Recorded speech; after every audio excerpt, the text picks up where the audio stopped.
Guys, যে মমতার প্রচারে আমরা এসেছি নন্দীগ্রামে। তো নন্দীগ্রামে আজ সকালে এসেছি। হয়তো ওই যারা ডিম্বার হোক তারা ফোন করেছিল আমাকে, এখানে আসতে বলেছিল, তো আমি চলে এসেছি অলরেডি। কিন্তু এখানে এসে দেখছি এখানে শুধু বিজেপির দেখতেই পাচ্ছ চারি সাইডে ওদের। আর আজকে মোদি আসছে, তো মোদি আসার কারণে এখান থেকে প্রচুর গাড়ি যাচ্ছে। তারা বলছে, আমার গাড়ি দেখে বলছে জয় শ্রীরাম এইসব বলছে। আমার খুবই মানে ভয় ভয় লাগছে। কিন্তু আমি এবার থেকে আর আগে আসবো না যতক্ষণ ওরা আমাকে, যতক্ষণ আমার না অপেক্ষা না করবে ততক্ষণ আমি গাড়ি নিয়ে, হয়তো আমি একা একা আসছি আর ওরা ছাড়া আমি কিন্তু সেখানে আসবো না। ওরা ঠিকানা দিয়ে দিয়েছে, চলে আসছে। এটা মানে উচিত না আর কি। মানে আমার সেফটি কে নেবে, তাই কি না? তোমার এখানে কিছু সিভিল ভাইরা আছে, তারা আছে বলে একটু সাহস পাচ্ছি, বুঝতে পারছো? তারা কিন্তু এখানে রাউন্ড মারছে, সে কারণে হয়তো আমি এখানে এসে দাঁড়িয়ে আছি। না হয়তো ভয় ভয়টা বেশি লাগছিল। না, এই এলাকার বিজেপির এলাকা, আর আমরা আছি এখন বর্তমানে সে এলাকাতে।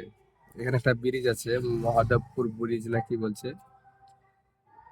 Take টেকালি bridge, টেকালি bridge.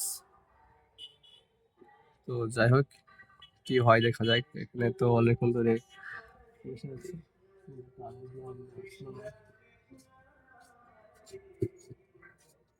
তাহলে কি অবস্থায় আছে?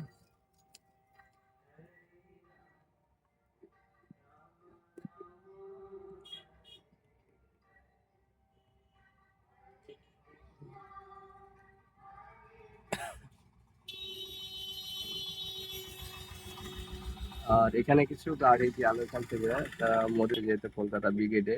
আর সে সভাতে অনেক বাস গেল, এখনো হয়তো বাস শুধু যাচ্ছে এখান থেকে আসছে।